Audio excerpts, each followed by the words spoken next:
So welcome back to everyone's favourite series, and that is of course my videos on the Style 6 Baby Ben. Yeah, all being cleaned to the best of my ability. I hand clean these bits with acetone washing up liquid and towels and stuff. So I don't usually show those bits because that's not really the best way to do it. It's just all I have really, and it usually works out. It's just a lot of work for the same thing that can be quickly achieved with some proper solutions like isopropyl alcohol. That's probably a better one to use. I don't know, but anyway, I've got what I got, and it works out. I just put a lot more effort into it and really scrub.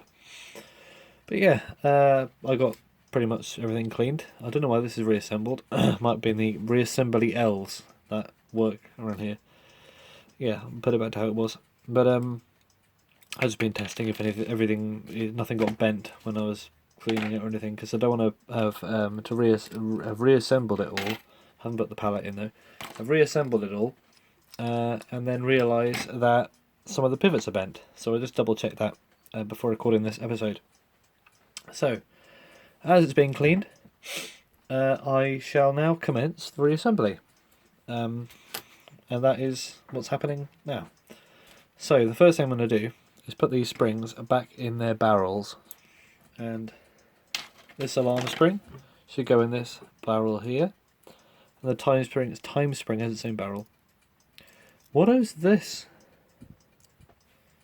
What is that going on there? Can you see that?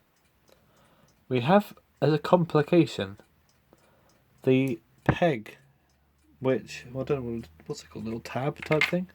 The little metal tab, which the alarm spring holds onto, is not there. It has vacated the premises. And I'm not sure whether that has happened. I haven't rewatched my videos. I'm not sure if that's happened in the time frame of me doing this thing, or it's been like that before. Although we heard the alarm ring, didn't we? So I don't know. That's a bit of an issue. I think I might have in my box of Westclox goodness, wherever it is. Where did I put it? Looking around me. Where on earth did I put that box of Westclox stuff?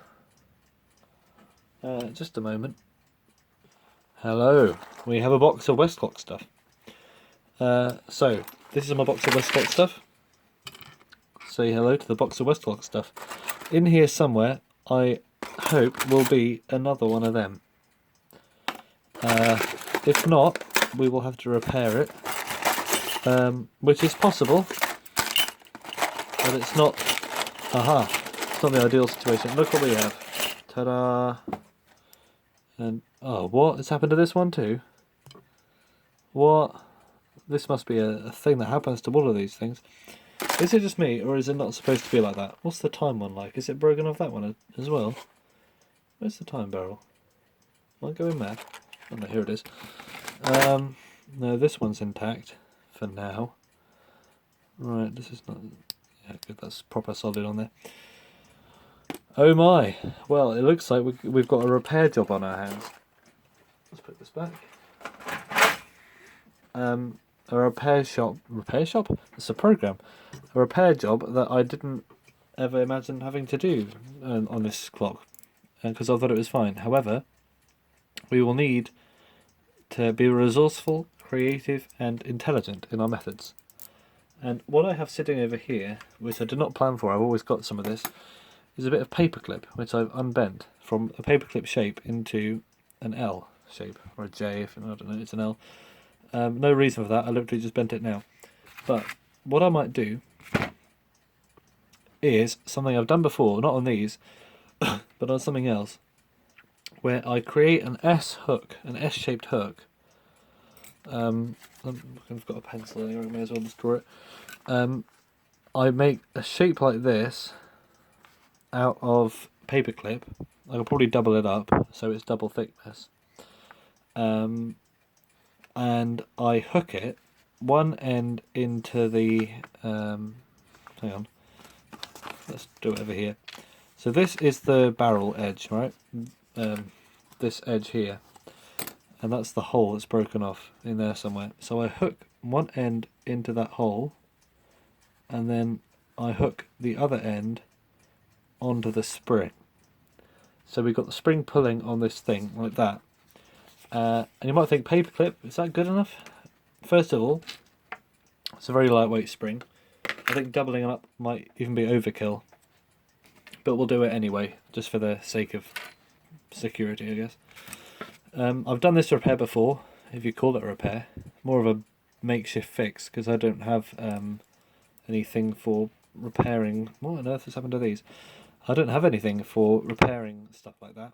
That is as good as this, to be honest.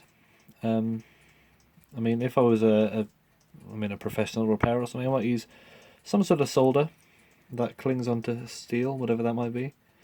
But me now, not being a professional, will use some office supplies. Everyone's favourite.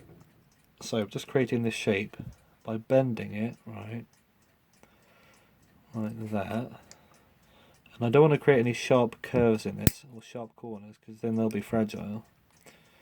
So can I just bend this around like that, nearly there?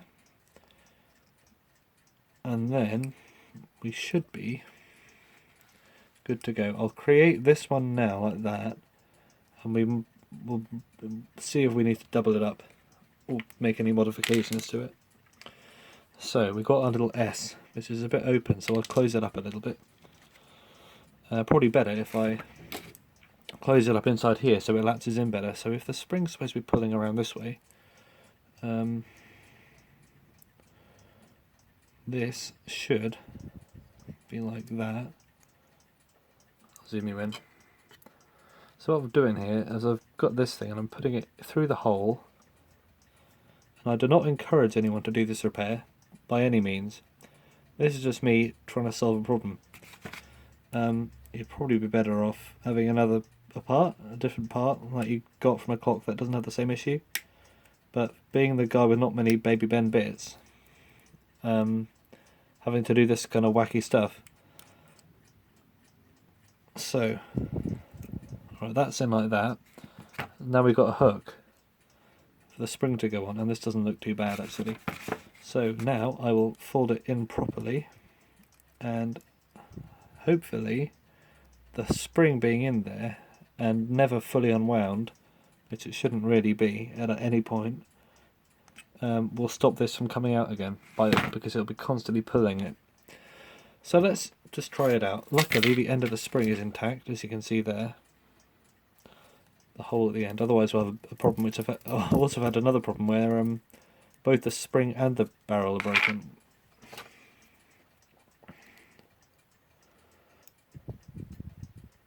Put this back in. Just when it was going well, my fingers slip up on me again. Right, there we go. Right. Oh. No grip. Okay, we're in there. I might give it another squeeze just to make it tighter than it is. Alrighty-o. And then get our spring, get the end of it, and then hook it around like that. And then hopefully when I continue to move it around like this, get it in there, and I put it past it like that. So I put it past the hook, and then have the rest of the spring in, which is not hard to do because it's such a lightweight spring. Just get it in there with my thumbs. This is not how I got a blood blister, and it's unpleasant doing it with one. Probably use gloves if you have them. I don't like to use gloves much because unless I'm working with something particularly sharp and dangerous like a mantle clock, then I have no grip with gloves, unless you've got grippy ones, which I don't. Less dexterity, which is important with an alarm clock. If you're not dexterous, then it's all convexterous. I'll leave you with that thought.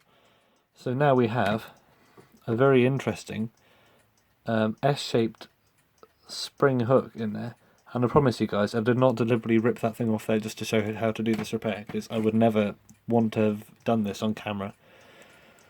But yeah, let's just put the alarm stuff in here, just to see if it holds, because I don't want to put this thing back together and then it's all going to shebang out of place. So here is our alarm springamajig. This goes in like that, very nice, holding up so far. However, the test is, can it hold up to a fully wound up spring? Got our alarm escape wheel and our hammer, so I'll put that. I need to put the mainspring bridge to do the hammer, don't I? I have to do it anyway. So we've got our thing which goes here, I assume. Then we got our probably should put that in first. Our alarm escape wheel, and then we got our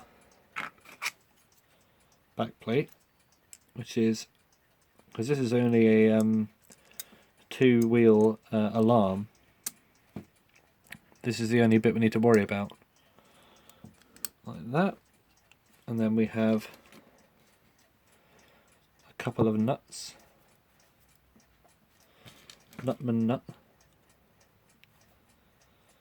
Men may nut. And this should spin like that, which it does. Goodly. Goodly good. Ooh, what am I doing? Then we have our... I can put this in now, I guess. Oh yeah, I think this extra extension of metal on this side, this weird lump, is when it used to have the extra gearing for the spacing out, which they didn't bother about. Bit of a shame, because I prefer the spaced out controls, but you know, you get what you get. I wonder if someone down the line, someone's tried to retrofit one of those movements in one of these clocks just for the sake of it. Put a couple of these in as well. So that's one. Is this even a screw hole? No, it's not, is it?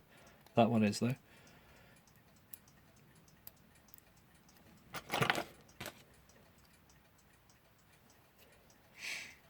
Alright, that's one. I only get a couple of these in because it's just for testing. 1, 2. And I also need to put the hammer in, so that'll involve putting the other bridge in as well. 3.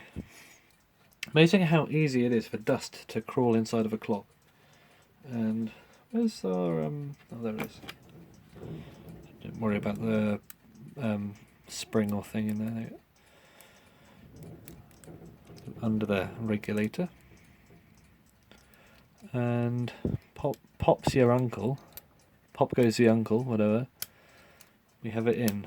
And there are little nibbles inside there, so that it automatically locates when you push it down, which is very, very nice.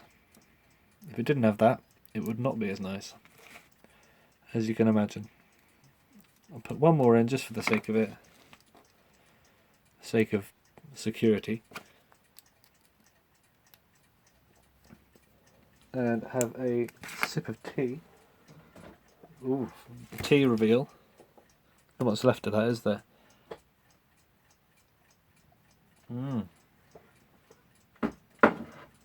Very nice. And then you tighten it up and think if it'll work or not. So, a moment of truth. Fingers crossed, guys. This is a shiny looking bridge. Look at my reflection in my hand. And can I see it? No, I can't see anything else. Alright, okay, so we need to wind this up. Look, so there's our repair. Now, in order to meet the criteria, this also needs to be thin enough to pass by the alarm escape wheel, which I completely forgot about having to do. Oh no, man. It don't do. What am I going to do about that then? I mean, it works as a thing, but it doesn't go past the alarm escape wheel. I mean, I could use thinner stuff, but do I want to do that? If I use anything thinner than this, I mean, you can squeeze it past, but who would want to do that? That's just going to eventually erode it. I could file away the bottom of the thing, I guess. Yeah, this is not a good situation. Alright, I'm going to try and have it here. I'm going to try and file away the... Although, then it's... What a predicament, isn't it? Absolute predicament. Alright, I'm going to file away the my files.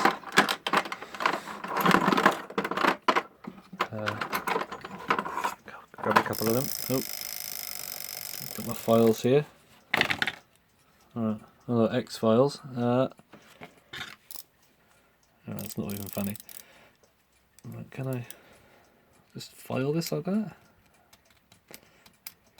Take a while to get down to the level, so I'll back to you. Alright, so I got it down to a point where it is barely a problem. I mean, it doesn't chip away at the thing anymore, but it's barely a problem when winding, because the barrel does not rotate when the alarm's going down, so it's not going to like make the alarm shorter or anything. It's just about winding it up, and the thing is, if you stop it at a certain point, the alarm won't go, of course, because it's rubbing up against it. So that's as probably far as I want to go with this side of things. However, there's another thing I can do, which is to file away very, very carefully the Babbitt metal lantern pinion on the other side of that. And I'm not sure if I really want to do that. Personally, I'm okay with having the 9 out of 10, well, 1 out of 10 chance that the alarm won't work by doing that, but I'll also have to check. I know it's not an ideal situation, but from what I have at the moment with the stuff I've got, probably the only thing I can do. So I will have a closer look at that thing, see if there's any way of removing material, and I'll just show you in a second what I'm talking about. Just take everything off.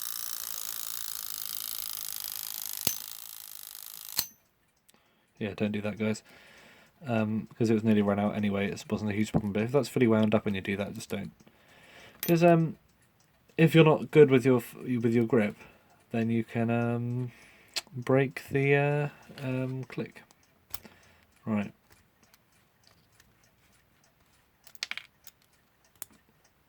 Okay. And what's the other okay situation?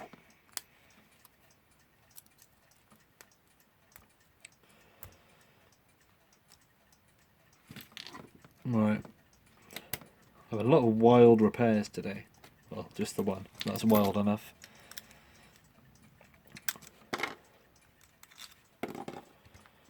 Out in the wild. Right. So here is the piece in question, and you can see that the intruding area is just the very top of this shoulder. And this metal, being very soft, is quick to file away. So I'm tempted to just grab a round file and away at this a little bit. See, it's wearing down already. Literally, just very, very carefully. I don't think the pins go this deep. And this is an awful thing to do, but really, I don't think I've got much of a choice. So I'll just do that quick. It's a very quick thing, literally with 3 strokes of the file and it goes down. So that's one.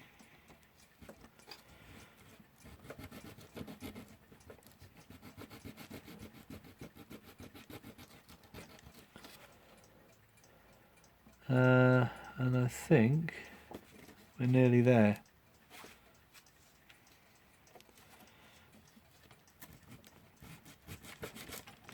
And I've got a spare one of these anyway, one of these bits. And then can I sort of just quickly round it off at the end of these? And it looks like we're nearly there.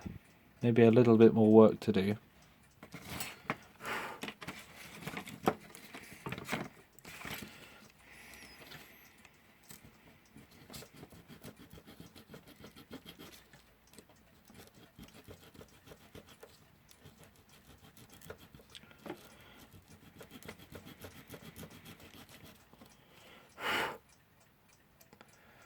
Okay, and I think with this a little bit off, we should be good to go. So I'll just test it in the clock. Just get my trusty blue tack to get all the filings off it. See all that material. And this doesn't look any less solid than it was. So as it's nearly 20 minutes long, I'll just pause it quick and then put it back in. Right, we're back with it all together, not the whole movement, just the alarm bit that I was working on. And as you can see, the bottom of that alarm escape wheel is completely mashed up. However, now what's this? I'll just stop that. It passes through without any problem, and it runs very well. Can it run with that in there? Oh, it even runs with that thing right where the wheel is. Alright, now I'd like to say I couldn't be happier with this repair. However, I could. I mean, like, it could have been done more professionally than just with a round file. However, it works. So, you know, who's complaining, really? Apart from all the, like, traditionalists out there going, "Oi up, don't do that." Ooh, don't do that either. Ooh. So, I'll call this episode a close. That I shouldn't have done that, just destroyed whatever's underneath. I'll call this episode closed. And see you next time when we are back to how it was, because I would have taken these things off again. Putting the clock together properly. As we were, this episode was supposed to be, but without running into the issue of having a broken thing. Anyway, don't forget to not forget.